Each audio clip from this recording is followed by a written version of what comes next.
Hey everyone, how you doing? Happy new week to you guys all. I hope you guys are having a good one. Got off to a good start. Um, and yeah, just doing great. So today I want to talk to you guys about. I don't know really the right words for this. It could go by a lot of different ways. One is like how to make your hanger. Another way I could say this is how to not lose.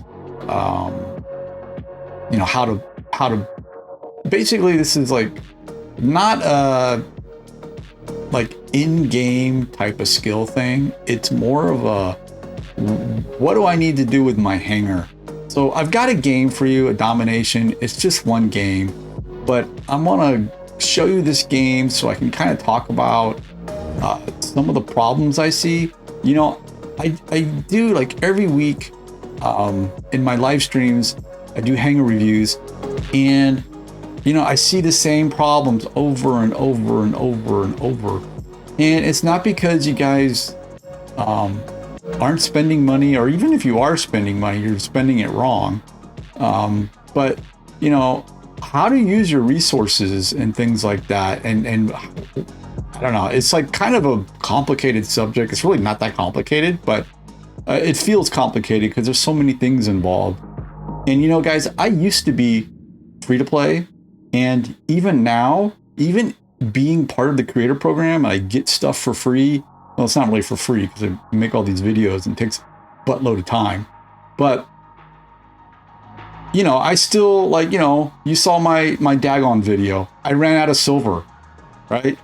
People ask me, oh, well, why are you using the Daredevil skill on the Nathan pilot for your Dagon? Well, it's because I don't have the Memoriam to just blow on upgrading a whole new pilot. So I have a lot of the same problems you guys have. I just happen to be fortunate enough to be part of the program, and I get the new robots and stuff like that. So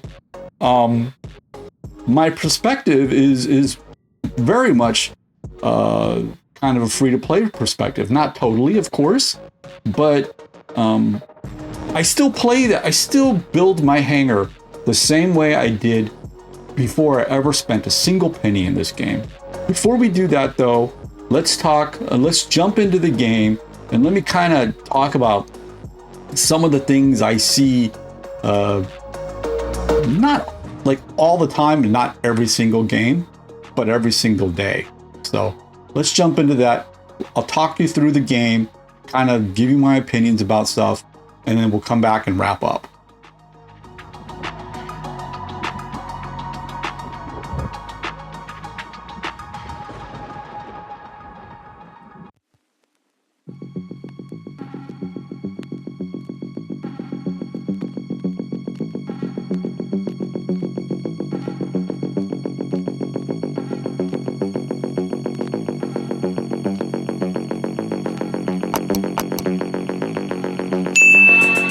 Okay, so like I said, domination.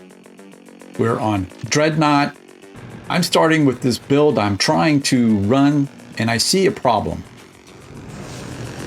Well, I see the problem developing. I see right here, I see two Harpies. The Revenant, I'm thinking the Revenant's going to help me. I saw the Lynx, or I think that was a Lynx.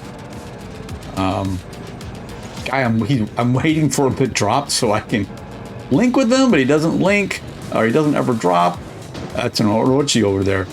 So basically,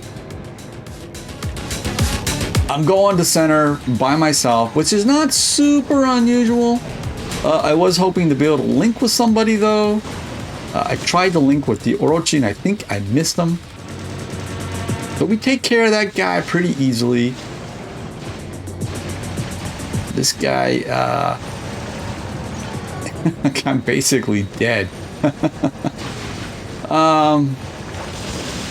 Yeah, I don't know. I was kind of just, I positioned myself poorly, and I got that guy though, but this guy's going to finish me off. So, and the Scorpion came in there. So, but this Revenant is still out here. I'm wondering, I don't know, this other guy is dropping funny. So, I don't know. Obviously, there was a lag issue in this game. The Revenant's got bendy bullets. I don't know why have bendy bullets on your Revenant. It doesn't make much sense, guys. And I'm not trying to be mean to anybody. I'm just saying that, you know, you've got to build your hangars a certain way if you want to be successful in the game. If you don't care and you just want to, you know, have fun or whatever, then you know, go for it. But you should play free for all, where it's you against everybody else, and there's no one on your team relying on you. In the beacon games, TDM or whatever, you know, you're supposed to be helping each other. Supposed to be trying to win together. I know we don't know each other unless we're in a squad or something like that with friends or whatnot, but we're still I can't talk. Still supposed to be on the same team, trying to work together to win. And what I see in this game at the start there, 2 Harpies and a Revenant, these are all range builds. You can't do a whole lot with range in the upper leagues. You can do a little bit, but you know, I don't think I'm going to survive that. Reaper, Crisis Reaper got me back in the back. So, that guy's hitting me again already, man. Let's see if I can cook him though. Let's see if I can cook him. Been having good luck with this thing against Curies lately. Yes. All right. Good deal. Survived. So they've got 4 beacons. I don't know. You know, I don't know what my team's doing. I don't know if they bailed or what. That's another thing, guys. Don't bail, man. Don't just come into a game and then, I don't know, for whatever reason, just quit on your teammates. So, and the other thing is just don't go and fight everybody. Go get a beacon. There's 4 beacons available to be had. You could go get. Let's see if I can avoid this guy. Ophion. So let me get behind the thing here. Cover. And so we've got 4 people playing. So we're not totally out of it, but I don't know. Like I said, I don't know what my team's doing. It looks like they're not pushing beacons. It looks like they're just trying to fight people. And you need beacons to win a beacon game. Oh, can't shoot that guy. That guy's got the QR pilot too, so I got to kind of. Hopefully I can. Oh, this guy's got QR too. Can I dodge him enough to? Yes. Oh. Can we get this Ophion? Let's get behind this thing here. He's got damper weapons, so I need to use my phase shift to stop the bleeding. Can we get the beacon now? But guys, you need something that can brawl.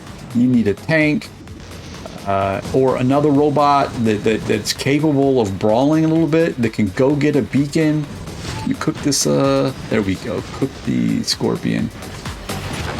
You can't just have all range in your hangar. And you also need to upgrade your weapons first. I see so many guys with low-level weapons on, you know, highly upgraded robots, and it just doesn't make sense. Oh, that got me. I did get a Beyond Godlike though, so that worked out.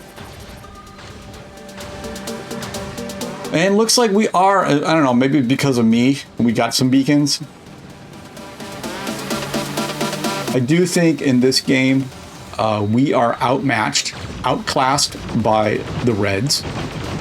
And, you know, that's okay. That's matchmaking, right? We can't control that at all.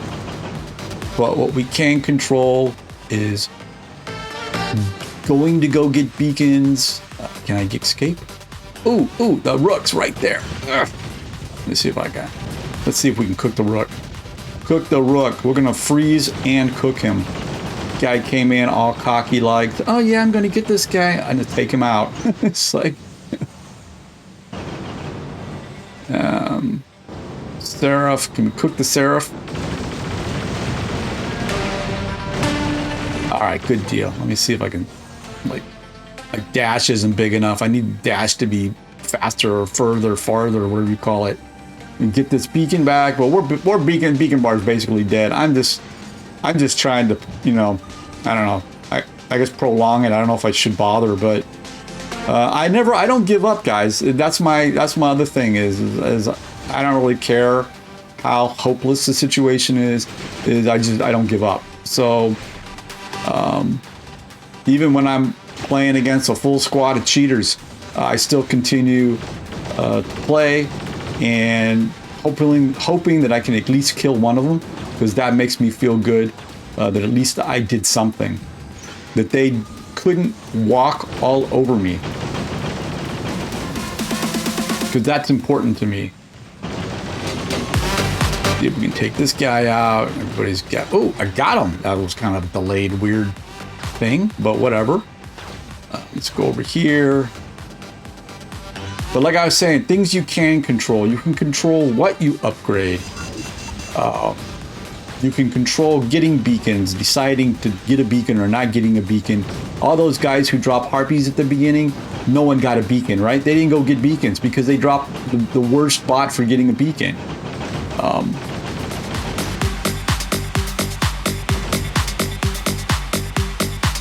That's why I say you need a beacon runner, you need a tank or something that can brawl. And then maybe, you know, maybe you bring in some, maybe you have one or two robots that have some range.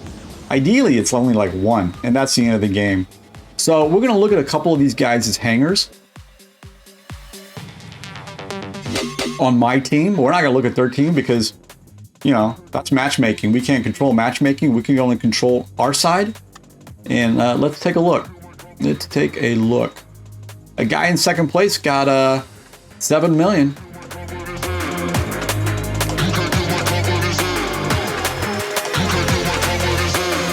All right, so the last place player did nothing. I don't know why. The second to last player basically did nothing. You could probably get that kind of damage just from sitting there and healing. Okay, so you can see here, Mark III Seraph, Mark III Scorpion, Mark III Harpy, Mark II level 3 and 4 Puncher, Fatal Havocs on and the Scatter on the Scorpion are Mark II for the Siren. It's all the same thing. This is the same thing that I tell everyone every time I do a hanger review. Get your weapon levels up. The weapons do the damage, not the robots. So I see this as being a big problem. This guy's got more Mark III than I do. But, you know, I don't know.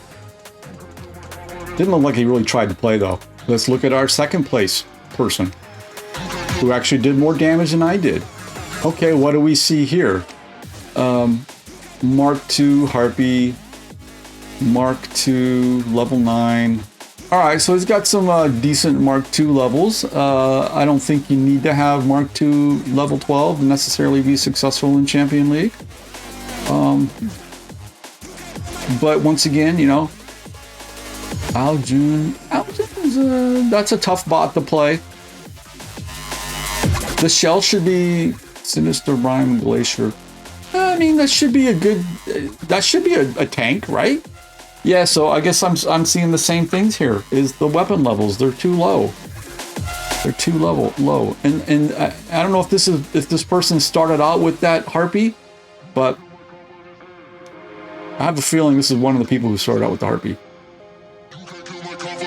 Yeah, Baihu Lynx. Start out with the Baihu Lynx or the shell and go get a beacon, right? They did get 3 beacons. Let's look at this player. This guy is a kid. I don't have anything wrong with people running a kid. I've been killed by people running the kid. So, you know, it is level 80. No, pilot's level 80. That's fine. I think, you know, that I don't think that's the issue. But here we are, you know, Mark II level 12 Nightingale with Once again, low level in comparison to the robot, low level weapons. Orochi, Orochi I think is an okay build. Ophion. Ophion is so-so. Can't complain too much about the Ophion. Orochi. So the second Orochi, which I don't know how many Orochis you need in your hangar. Maybe this individual could have used the tank, could have used the Fenrir, could have used the shell. What's another tanky bot, you know? Ophion. It's got 2 Ophions. So there's a lot of kind of overlap and redundancy. Ultimate Orkin. Okay, and that's like a weird combination, guys. Think about your combinations, your way you build your weapon setups. Ultimate Orkin doesn't work very well with the Razdor. Or at least I don't think so.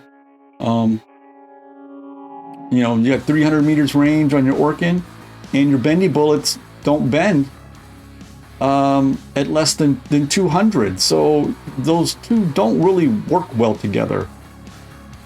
So this is what I'm talking about. You guys, you have the option to upgrade things. This guy upgraded his Thunders. I think that was great. He had them available, and instead of chasing the meta, they upgraded something they had and was easily accessible. And I assume that this robot does well for them, even with Thunders of all weapons. All right, let's look at the next player. All right, so I'm not going to knock the levels too much of the robots. I have no problem with people playing Mark 1, level 10, 12. You know, that's when I first got the Champion League. I had Mark 1, level 9 and 10 robots. Same with weapons. I might have had one level 11. I think my Natasha might have been level 11, but I didn't run. I wasn't using that at that point. So, but let's look at the weapon levels. So the Skyros is kind of not too terrible. Kind of weird combination with the Scorcher, and then the Revenant. This is a build I completely do not understand. They're using fortifiers, which I guess, you know, it does help you build up your physical shield and all your energy shields. But I just think it's this is a weird combination. The Revenant is a ambush tank bot, right? You teleport in and you take 1 or 2 people out, and if you're lucky, you survive and you're able to teleport again. It's not really meant to be a play at range type of robot. Techno Scorpion. All right, so that build's pretty good, except for those weapon levels of the Scatter and the Havoc are kind of low. Well, they are low. Fenrir, so he does have a tank in the Fenrir, but it's, you know, overall, I don't know. So this is maybe one of the better builds with the Mark II Freedom Mace and Hammer being higher level than the robot itself. So it's a step in the right direction. Harpy with, you know, I mean, build-wise, this is okay. Get those weapon levels up. I don't know, this is not so bad because they're pretty much equal with the robot. But once again, it's a range build, so you got to be careful with your range. It doesn't need to have range on the Revenant and doesn't need to have range on the Harpy. So just to kind of wrap up, guys, in general, you know, think about what you have in your inventory and focus on that. Don't focus so heavily on things you don't have yet. You don't know if you ever will have them. And if you get lucky and win them in a blue data pad or whatever, or you build something in the shop, those things should not be your focus. You know, your focus should be things you already have in stock, and you should level them up to a certain level. And I'm not going to tell you what that is because I don't think there's really a limit. You can go as high as you want. It's just a matter of resources and time. But, you know, let's say you have I don't know, whatever you've got. You know, you've got a Lynx and you have thunders on it. Okay. Let's just say that's what you got. And let's say you win the brand new ice rocket weapon, the Jotun, right? And, you know, what I see a lot happen is people immediately put that weapon on the robot because they're so excited to use it. And I get it, guys, I get it. But you shouldn't do that. You should keep that weapon in the background and upgrade it in the background. And once it's to the same level or same damage potential that the current weapon you have on your robot is, that's when you change it. You don't go and put a level 1 Jotun on a robot that is using I don't know, maybe it's even if it's a, like, you know, level Mark 1 level 10 or something like that, Thunder. Keep the Thunder on there. Upgrade the Jotun in the background. And then once you can see that the damage numbers are roughly equivalent, then make that switch. I see this so often. People are so excited, so eager to use the new stuff. And, you know, maybe it's partly the YouTuber's fault, like me. You know, we highlight it, we show it off, we make it look cool. But you don't need it, right? You don't need it to be successful. Focus on what you have. All right, guys. I'm assuming I'm going to get a lot of comments on this, and that's great. Let me have it, because I think, you know, I think this is an issue. All right, guys, be good to one another out there in the real world, and I will catch up with you later. Bye for now.